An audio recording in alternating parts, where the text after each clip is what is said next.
Okay. Kabataan. Let's go. Kabataan. We are kabataan. Kakabataan Pinoy. Pagka ganyang graduation na o moving up, masaya ako kasi tapos na naman isang taon. Marami akong naging kaibigan na ka-close ko na ngayon. And marami rin ako natutunan tungkol sa faith. Pangarap namin magtagumpay sa lahat ng gagawin. Sa lahat ng gagawin, oh, iba na tayo ngayon. Di nagagawa, di magagawa.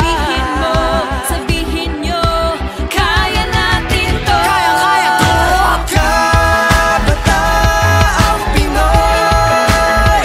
Pagbutihan mo, pag-asa ka ng buong mundo. Pag-asa ng buong mundo.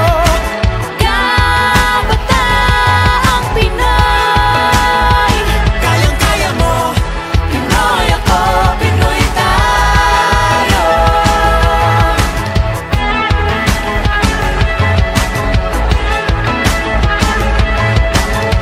Kabataang Pinoy, kaya-kaya mo. Kabataang Pinoy, Pinoy. Yeah!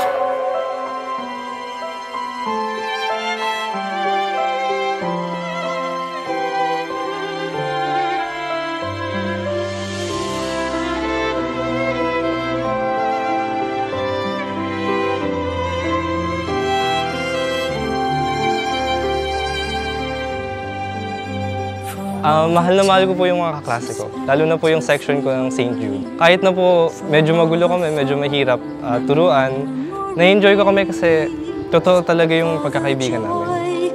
Laughter and tears we have shared through all these years. Thank you all for being here, for telling me what's right or wrong, for showing me where I belong. You were there to make me Mahal na mahal ko po yung mga teacher ko kasi alam ko po na kung wala sila, kung hindi nila kami ginabayan, wala po kami dito ngayon. I love them in a way na they are the reasons why I'm here. They are the reasons kung bakit ako isang teacher kasi may mga estudyante. Thank you for the happiness and loneliness that only you can bring.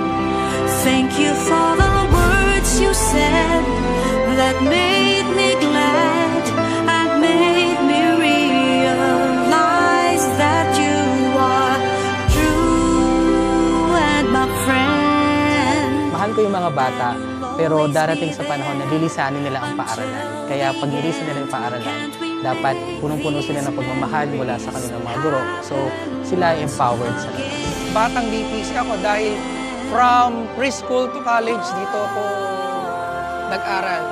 Marami ko natutunan dito na tingin ko lahat yan ay nakatulong sa akin. And eventually, ako ay malaki ang tiwala ko na malaki din na maitutulong nito sa aking anak.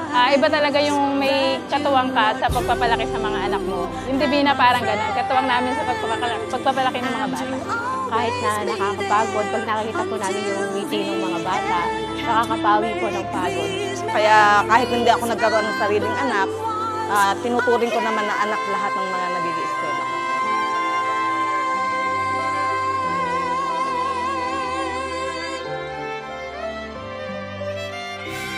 Ang Tatak DPC po para sa akin ay yung kagalingan na kayang tulungan ng lipunan.